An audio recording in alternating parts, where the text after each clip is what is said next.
All right, so maybe we can get started. This is probably going to be the least technical panel of the day, but I think it would be good to have an investor lens here.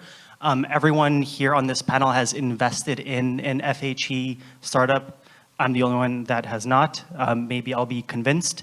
Maybe we could do quick intros. My name is Dimitri. I'm a partner at Archetype. And let's go from my left. Hey everyone, my name is Wei. I lead infrastructure investment at 1KX. My background is technical, having done a PhD in cryptography, but these days I am very much moving towards the non-technical side. But yeah. Hi, I'm Yuki Naga. I lead some of the research work at FHE Capital, but I'm also building a project called Sorella, where I'm leading the research and growth operation there. Hello everyone, my name is Juan. I'm a venture partner at TPC. My background is software engineering, and yeah, we help different projects. We invested in FHE, and we focus basically in LATAM and Spanish markets. Nice, awesome. I also forgot to mention, I'll leave the last 5 minutes in case anyone from the audience has questions too, just to make it more interactive. But maybe starting from my right, would be curious to hear, to the extent it's public, for each of you, which FHE projects you have invested in and what was your thesis behind it? You said to your right. Oh, sorry. So sorry, starting from left. Wraps around. Yeah, sure. Yeah, we invested in Phoenix, Mine Network, Airchains, and other projects I cannot remember right now. And yeah, we see FHE as sort of a missing piece of technology between all these cryptographic tools like MPC or CK, something that allows you to have fully computation of information of data. And it seems like all the other solutions, they are great, but still a missing piece. And yeah, that's pretty much yeah, our thesis over there. Nice. And what do those projects do, like Airchains? I've never heard of them. They do AI computation with the encrypted data. Yeah. Hi, I previously invested in Inco Network. See, shut up. And then Sunscreen, which is another FHE team, which I guess Inco guys aren't using, I believe, for now. But it's a sort of like a comparable to the Zama's the FHE scheme that they're building, but it's like a different version based on like a lattice cryptography. The reason why, I guess, first of all, the reason why I personally invested in Inco was because Remy grinds. Like, he really grinds. And he also has a really high integrity as a founder. And I think those two things were probably the most important factor for me. Frankly, like, I find a lot of the FHE scheme to be eventually be commoditized. So for me, the most important part was just really investing in the right people. And so Inco, Remy was definitely the reason for that. And then for Sunscreen, same. Rabbitol, very strong founder, very technical, very high integrity. She knows what she's doing. So that's, yeah, that's the reason. Yeah. I guess I have the least number of FHE investments because when I made one investment, and that's Inco again, and I second Yuki's opinion on Remy as a founder.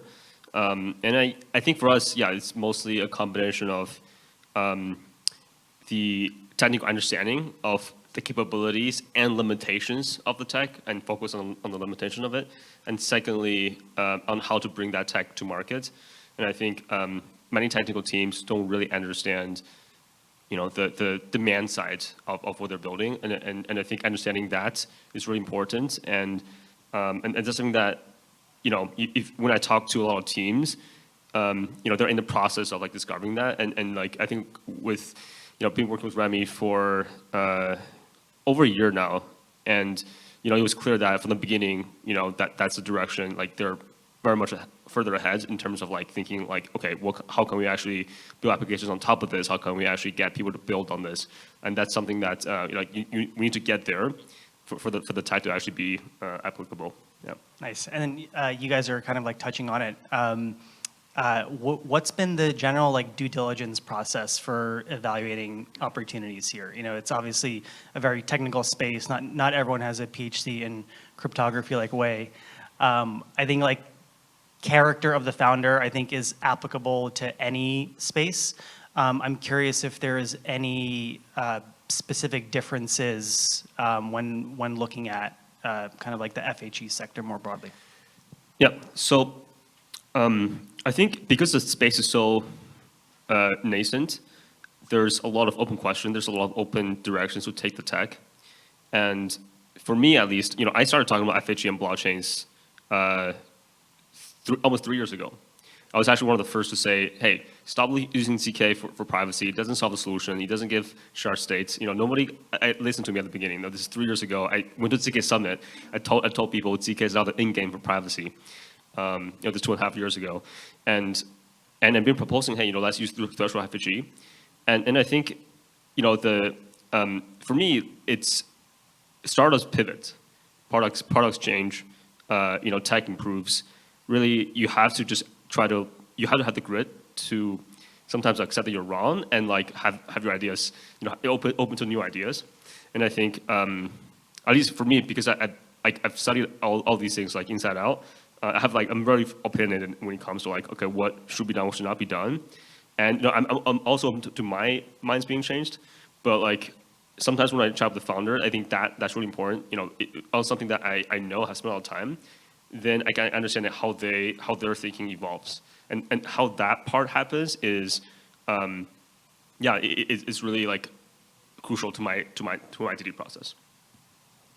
I think one of the most, I guess, question that we had internally was whether FHE was still too early to invest or too risky to take a bet on.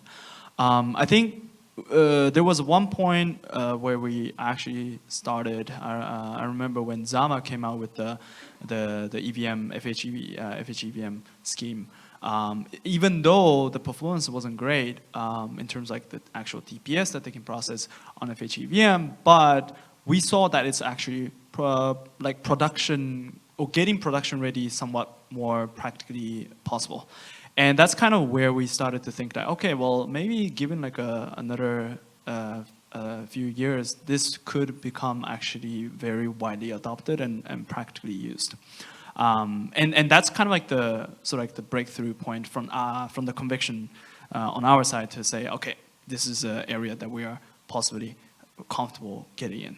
And obviously on top of that, you have other teams like Sunscreen who is also working on building out their own scheme that is, trying to be also more performant in their what's it called, the SDK, I believe, that they're working on. So those were generally the consideration that we had when we stepped into the FHE. And I think the rest of the story I would be probably also resonating with Wei's comments on how the founder was just very strong characters. Yeah. Nice. Maybe one a kind of follow-up to it, because you kind of mentioned like the timelines for investing around what is commercializable today, what's commercializable in 3 to 5 years. Like, how are you guys thinking about that order of operations, I suppose, when evaluating projects around like given where we are today, what can you do? And is now the right time to invest in something based on what it can do in 3 to 5 years? I think obviously like we only have what we see and the expectation of what is coming with the, like a stick going like parabolic, and then I think Rand, I still remember he was kind of showing that when he was showcasing about Zama stuff. But that definitely has kind of sold this idea that, okay, this is actually very much like in a fast growth page, and that we could be possibly taking a position that may be well, productionized within the next 2-3 years. So that was kind of like the also another, I guess, propellant to the decision that we made there. I feel like Dimitri asked a rhetorical question, because as venture investors, that's we're in the business of investing into what's going to be there in 3 to 5 years, right? And so Yeah, I think we have to look forward into what the next generation of cryptographic schemes, protocols, and hardware can deliver, and things are going that direction. And as venture investors, that's our job basically, to try to figure out what's going to happen. Yes, I mean, I think being early is the same as being wrong. And we've seen many use case examples outside it. I think, for example, like Remy talked about payments, like there was a ton that happened there 3 to 5 years ago. And I think for many reasons, it's just much more commercializable today. And so I worry, like, are we 3 to 5 years too early? I think you guys do not believe we are. But I'm trying to pull out like the nuance on why you think now is the right time. I see. Interesting question. I think, let's take that example. If you're here for the last panel, I think most of you are. The use case of payments has been tried on another platform, right? With ZK, on Zcash with this cypherpunk-like privacy guarantee, where nobody can actually see who you're transacting with, how much you're transacting, right? Everything's private, and that's a really great piece of technology, but clearly it didn't work, right? And I think it's not really FHE; it's really this class of new kind of compliance-supporting payment mechanisms. So FHE plus MPC is one way to build it. There could be others, but it is clear that that's the first application that kind of have a different form factor, in the sense that hey, we can actually go to these stablecoin issuers. We can actually go to like companies who do payroll, right? And I think that's one indicator, and then we're seeing others. So for example, with on-chain games, where people are making these new mechanisms, and they're, how do we make poker? How do we do this like slightly confidential hidden information thing? And the computation in there is actually not that much, right? And it's also crucial on shared state. So I think the crucial unlock here is nothing before this has supported composable confidentiality on chain, and we can actually do this now with limited performance computations. Ethereum is pretty limited, right? So it's similar type with payments with these on-chain games. And yeah, so I think that's why I think it's the right time. It's because it's not been tried before, and there are these two distinct use cases that has demand that does not require too much compute. Yeah, I agree. I think maybe we're a few years away of fully commercializable products with FHE. I think if we solve that performance gap on hardware and we get to reduce those costs, we'll definitely, I think we will be ready to mass adoption, I guess. But I think niche apps will come earlier as well. I think I would like to see more niche apps using FHE, and maybe like driving those early adopters and see how they interact with FHE products, and seeing the teams basically try to pivot or get that feedback and get to that next stage. Maybe we can make this more interactive. So because Dimitri has not made an investment in FHE, so do you think we're too early? I'm just waiting for like the fabric chips, right? I see. You're waiting for the hardware to come out. Is Fabric making a FPGA or ASIC for? It's a cryptographic accelerator. You can think of it as GPU, but specialized for cryptography. Okay. So it applies to like FHE as well, basically. Yeah. Right. Okay. Gotcha. My biggest fear is, what if the industry chooses to cut corners and just use hardware? Oh, like TE basically. That's my known unknown. Yeah. Yeah, I think I agree. Functionality trumps over privacy and security. And if you look at stablecoin payments, right, it's mostly used for cross-border payments, and functionality, like the ability to pay, is better than the ability to like not be able to pay, right? And privacy is almost like a secondary concern. And if you can actually get that with like, a little bit of privacy, a little bit of like security, right, with TEs. I agree that I think that's, you actually solve the same problem, which is why I think I more see this entire space as confidential compute, not like just FHE, right?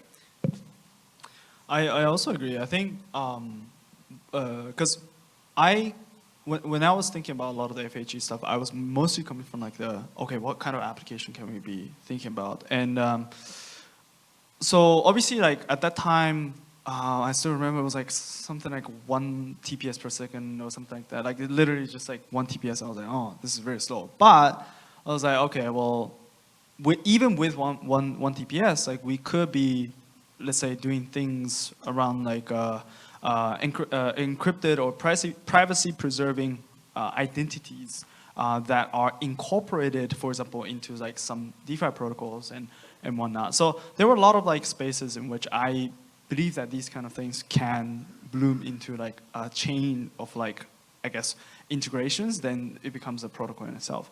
And I guess the sort of like the Sybil resistance, privacy encrypted DeFi protocol is just like one example. But I think within this DeFi space, there's so many more applications that you can build, whether it be like a lending protocol or DEX protocol with some sort of like a Sybil resistance mechanism, maybe leveraging some sort of like ID protocol, could be Warcoin, whatever, with privacy encrypted features that is leveraging some sort of FHE. And so that you can have now like a human-only DeFi environment or whatever, that is also privacy preserving. Like there are a lot of things you can do, and that doesn't necessarily require like a very heavy overhead in terms of like performance need, not like block building on something where it's like super low latency requirements. So. I have the most VC question of all time. Where do you think value will accrue across the FHE stack? I think probably I see industries like healthcare or like finance where they have these privacy regulations about their data. I think they will be benefit with FHE. I think it would be really good for them. Yeah. So more on the application layer. Yes, absolutely. I think, yeah. Does anyone think it's something else?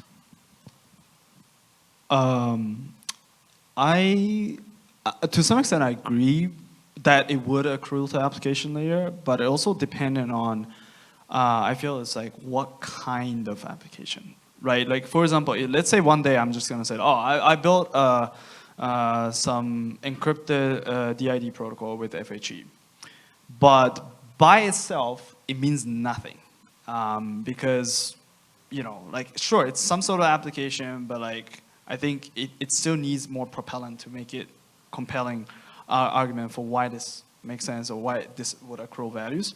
But I generally agree though that application would. I think the framework that I have in general is that we have a two end of the spectrum. One, application. The other one, compute. In the middle, nothing stands. So I consider like basically everything in the middle is like no value or very hard to stand a value because it will be squeezed by both the application side and the compute side. So in the case of like FHE, like for example, like maybe Inco guys as well, like they could be more leaning towards the compute side where they're providing the compute, the actual FHE compute, as well as the MPC signers that the compute nodes may be also doing at the same time.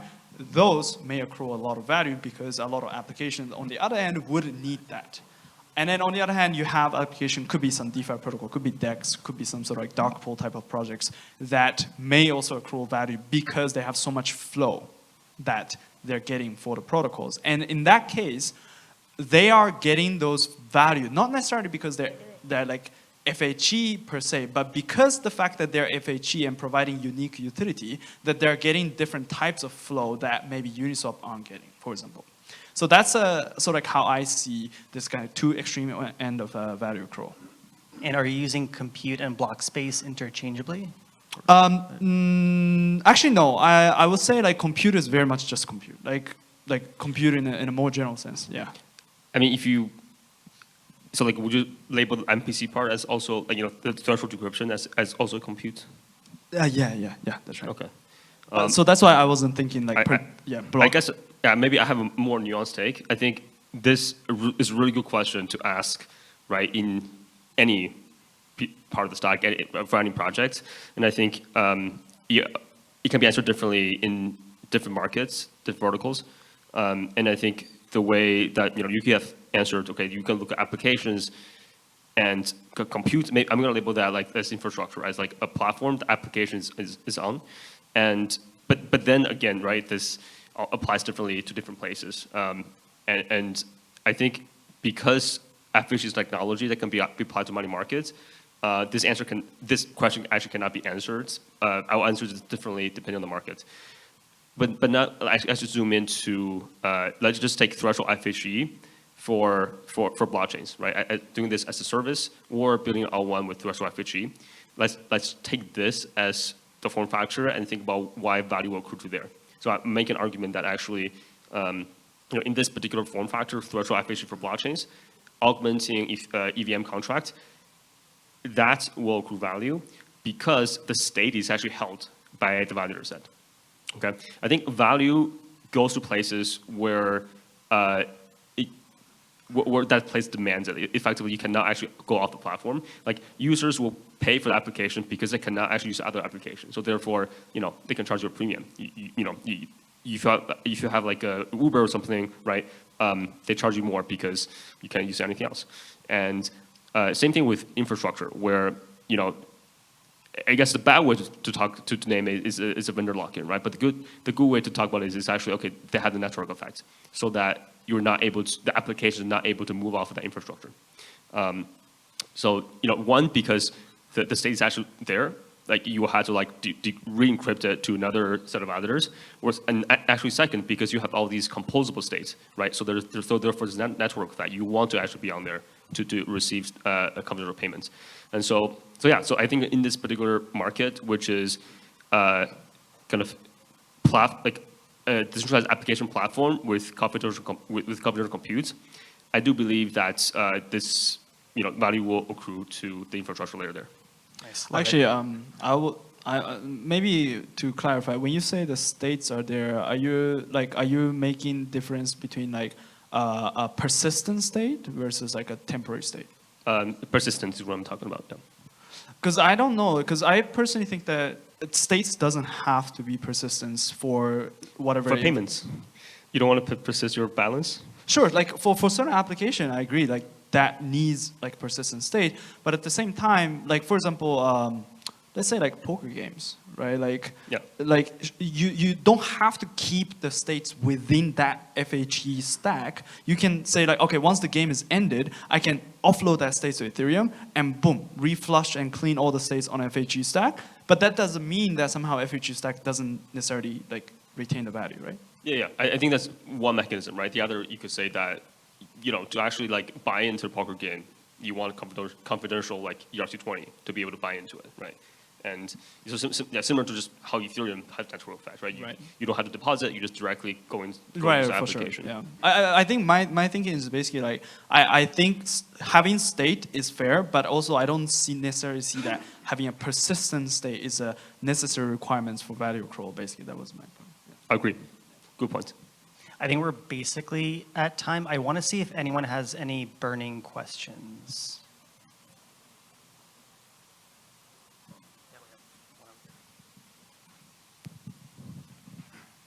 So I guess linking to some of the discussion about value, I was wondering how disastrous you think a hack or a quantum algorithm that breaks FHE is, because it strikes me that in extremis, in a similar situation in a normal blockchain, you can maybe hard fork yourself out of it, but presumably with FHE, once it's leaked, you have to assume it's leaked forever, and therefore, like, is it a matter of time?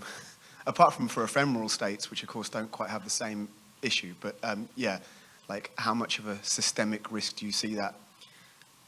Same risk as elsewhere, right? So this post-quantum cryptography has been talked about for, I don't know, like 1, 2, 3 decades, ever since Shor's algorithm in the 1990s. FHE is actually based on the one primitive that we know it's quantum resistant, right? And so yeah, so like by default, FHE is actually quantum resistant. But I think I'll answer that question, assuming that maybe we actually break these things, right? And I would say it's basically the same risk as elsewhere, where you have encryption. But then even if encryption is broken, you still have the soundness of the system, right? It's independent. So you could have my balances from 10 years ago are leaked, but like your money's still safe. Yeah. I also agree. I think it's really application dependent. Like I was just thinking about like case where, there's like a dark pool, and then now somehow because of the leakage of the key that has now become a lit pool. Well, sure, there's some market signal that's leaking out of this dark pool that wasn't supposed to be, but that isn't like a significant damage to the users per se. Maybe they would have a worse execution perhaps because of the price movements, but it's not like end of the world or something like that. So I think it's really depend on the projects or application. Nice. Yeah, we can probably go for another hour, but people probably have other events to run to. So yeah, thank you all for sharing your perspectives and continuing to support founders trying to push the space forward. Thank you.